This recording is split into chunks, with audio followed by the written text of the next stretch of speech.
Mhm. Okay, Kathy, welcome. Today we have Kathy Kolkava with us. Kathy received her diploma in nursing from St. Luke's Hospital in Cleveland, and then she went to Case Western Reserve, received her RN to MSN degree, Mhm. and received her PhD, I believe, in 97. 1997. Now, Kathy has developed a wonderful program of research. She started when she was in her baccalaureate, in her PhD program at Case Western Reserve, in a course that was taught by Rosemary Ellis, who was a very well-known theoretician in nursing at that time and is still highly respected.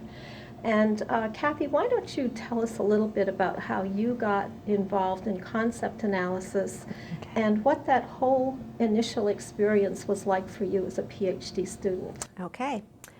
Thank you for this opportunity.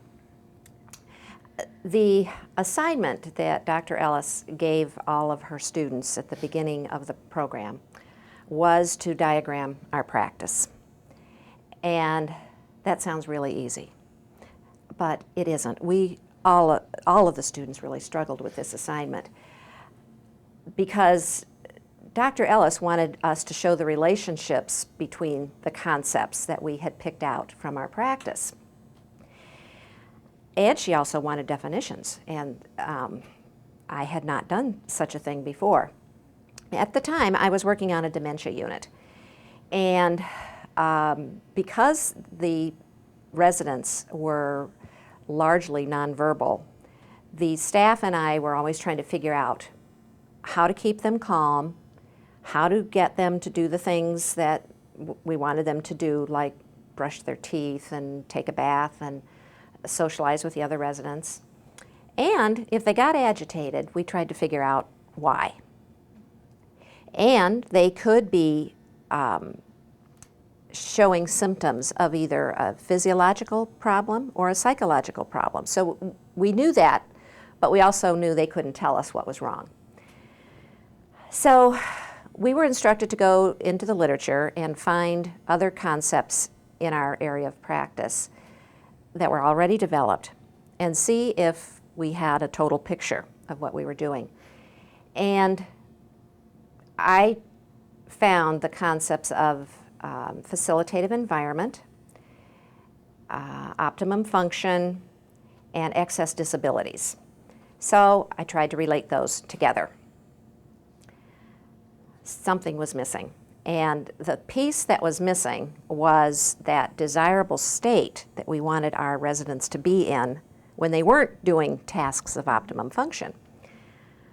And I thought and thought and thought about what is this state? And I could picture it. I could picture the residents sitting there and being calm, comfortable, pleasant.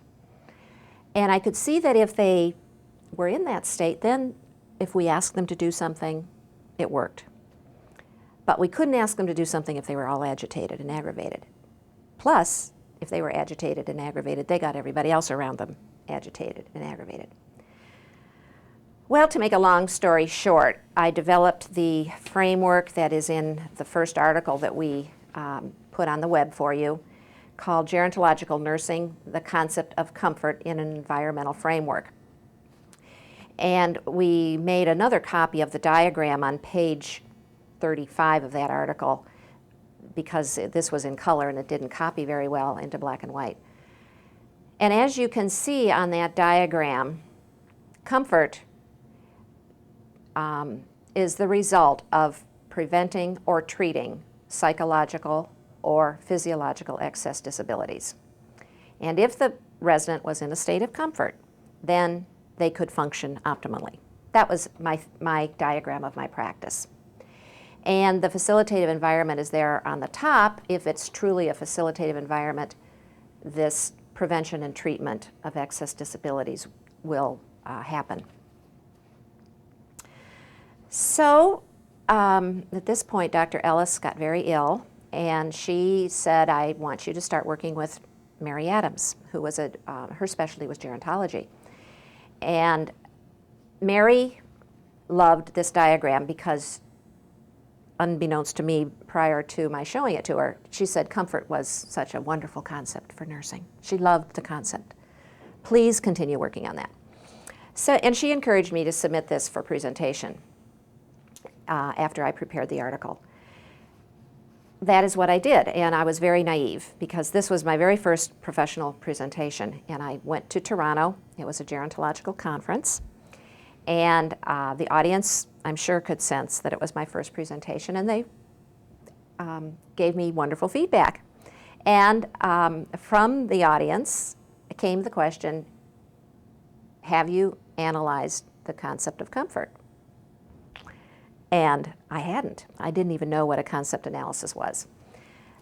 I said, no, I haven't, but that's my next step. And thank you so much for that suggestion. I really need to do that.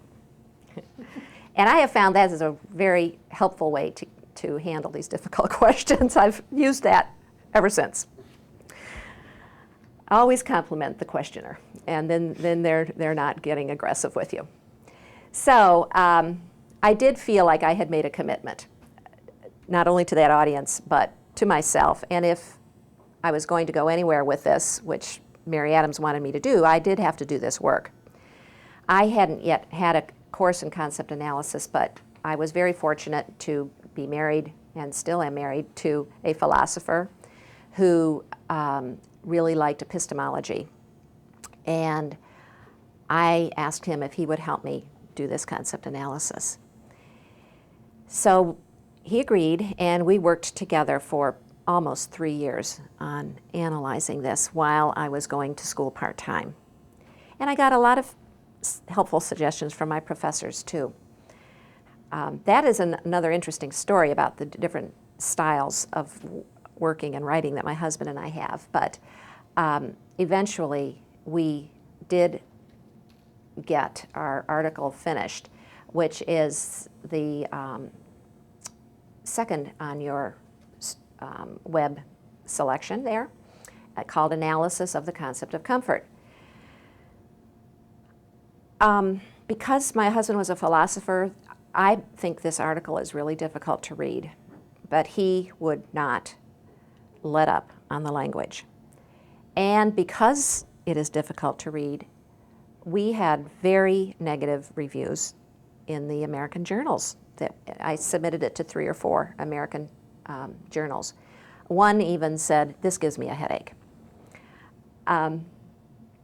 But I came across the Journal of Advanced Nursing, which is published in Great Britain, and thought, well, maybe they've got a little bit more sophisticated approach to philosophy and language.